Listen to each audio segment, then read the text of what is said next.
Yes, നമ്മൾ ആദ്യം പോകുന്നത് രഞ്ജി ട്രോഫിയിലേക്കാണ്. രഞ്ജി ട്രോഫി ക്രിക്കറ്റിൽ സൗരാഷ്ട്രയ്ക്കെതിരെ ആദ്യ ഇന്നിംഗ്സിൽ ലീഡ് ലക്ഷ്യമിട്ട് കേരളം അല്പസമയത്തിനകം രണ്ടാം ദിനത്തിലെ ബാറ്റിംഗ് ആരംഭിക്കാൻ പോവുകയാണ്. ഇന്നലെ സൗരാഷ്ട്രയുടെ ആദ്യ ഇന്നിംഗ്സ് 160 റൺസിന് അവസാനിച്ചിരുന്നു.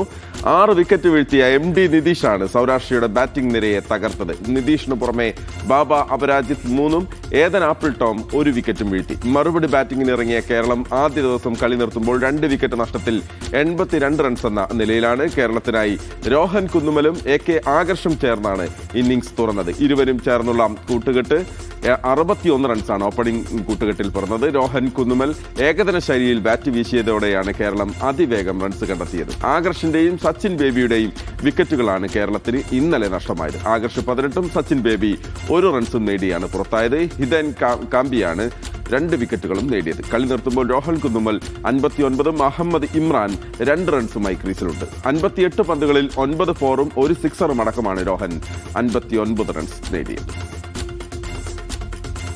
ഇന്ത്യൻ സൂപ്പർ ലീഗിന്റെ ഭാവി കടുത്ത പ്രതിസന്ധിയിലായതോടെ ഫുട്ബോളുമായി ബന്ധപ്പെട്ട എല്ലാ പ്രവർത്തനവും നിർത്തിവെക്കുകയാണെന്ന് Mohun Bagan super giants. ISL നടത്തിപ്പിനുള്ള ടെൻഡർ കാലാവധി അവസാനിച്ചപ്പോൾ ടൂർണമെന്റ് നടത്തിപ്പ് ഏറ്റെടുക്കാൻ ഒരു കമ്പനി പോലും മുന്നോട്ട് വന്നിരുന്നില്ല. ഇതോടെയാണ് ക്ലബ്ബുകൾ കടുത്ത പ്രതിസന്ധിയിലായത്. കളിക്കാരുടെയും മറ്റംഗങ്ങളുടെയും കരാറുമായി ബന്ധപ്പെട്ട കാര്യങ്ങൾ പുനഃപരിശോധിക്കുമെന്ന് ബഗാൻ വ്യക്തമാക്കി. കളിക്കാരുടെ ക്യാമ്പ് അടുത്ത ദിവസം തീരുമാനിച്ചിരുന്നു.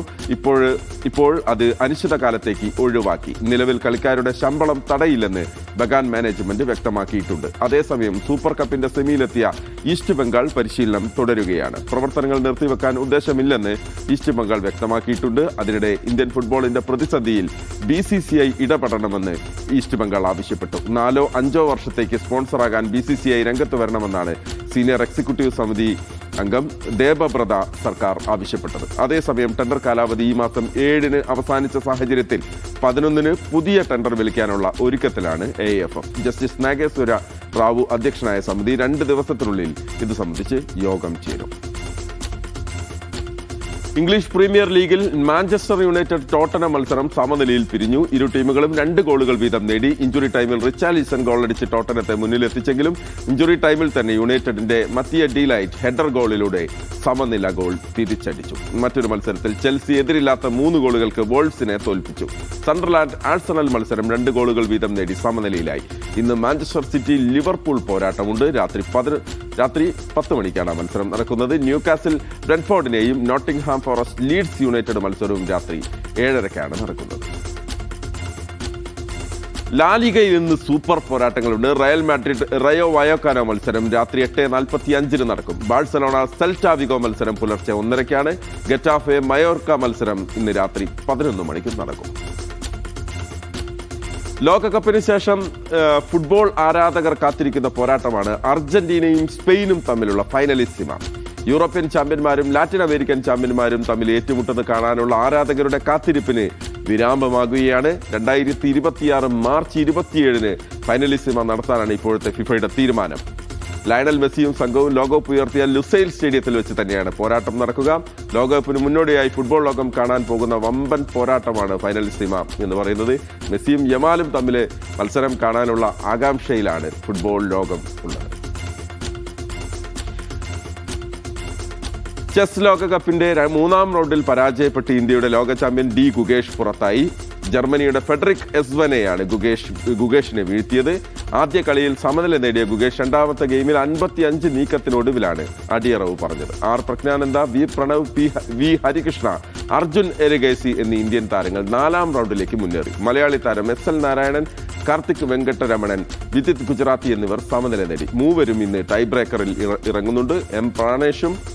പ്രണേഷും ദീപ്ത N ഘോഷും പുറത്തായി. മലയാളി താരം SL നാരായണൻ തുടർച്ചയായി 2ാം മത്സരത്തിലും ചൈനയുടെ യുങ്യാങ് യിയെ സമനിലയിൽ തളച്ചു. ഓസ്ട്രേലിയക്കെതിരായ T20 പരമ്പര ഇന്ത്യക്ക് 5 മത്സരങ്ങൾ അടങ്ങിയ പരമ്പരയിൽ 2 മത്സരങ്ങൾ ജയിച്ചാണ് ഇന്ത്യയുടെ നേട്ടം. പരമ്പരയിൽ ആദ്യ മത്സരവും ഇന്നലെ നടന്ന അവസാന മത്സരവും മഴ മൂലം ഉപേക്ഷിക്കുകയായിരുന്നു. ഏകദിന പരമ്പര നഷ്ടപ്പെട്ട ഇന്ത്യക്ക് ഓസ്ട്രേലിയക്കെതിരായ T20 പരമ്പര നിർണായകമായിരുന്നു.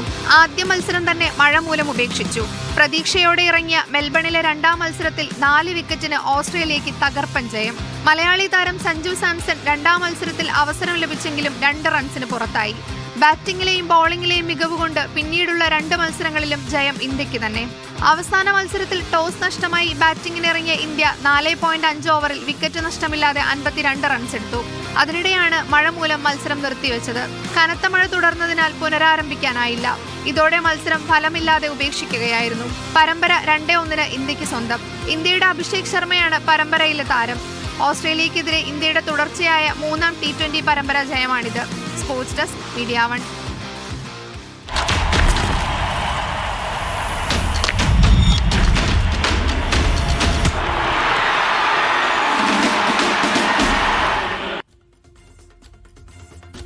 സൂപ്പർ ലീഗ് കേരള ഫുട്ബോളിൽ ഇന്ന് ഫോഴ്സ കൊച്ചി കാലിക്കറ്റ് FC പോരാട്ടം നടക്കും.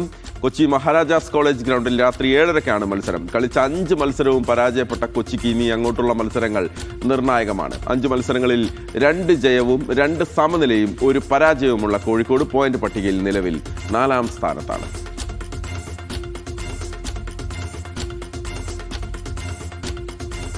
ഇറാൻ നേപ്പാൾ ടീമുകൾക്കെതിരായ സൗഹൃദ ഫുട്ബോൾ മത്സരങ്ങൾക്കുള്ള ഇന്ത്യൻ വനിതാ ടീമിന്റെ സാധ്യതാ പട്ടികയിൽ മലയാളി താരം പി മാളവിക ഇടം നേടി. 25-അംഗ ടീമിലാണ് കാസർഗോട്ടുകാരിയായ മാളവിക ഉൾപ്പെട്ടത്. നാളെ മുതൽ കൊൽക്കത്തയിലാണ് ക്യാമ്പ്. അടുത്ത വർഷത്തെ ഏഷ്യൻ കപ്പിനുള്ള ഒരുക്കമാണ് ക്രിസ്പിൻ ഛേത്രി പരിശീലകനായ ഇന്ത്യൻ ടീം നടത്തുന്നത്. ഏഷ്യൻ കപ്പ് യോഗ്യതാ റൗണ്ടിൽ മാളവിക ഗോൾ നേടി തിളങ്ങി.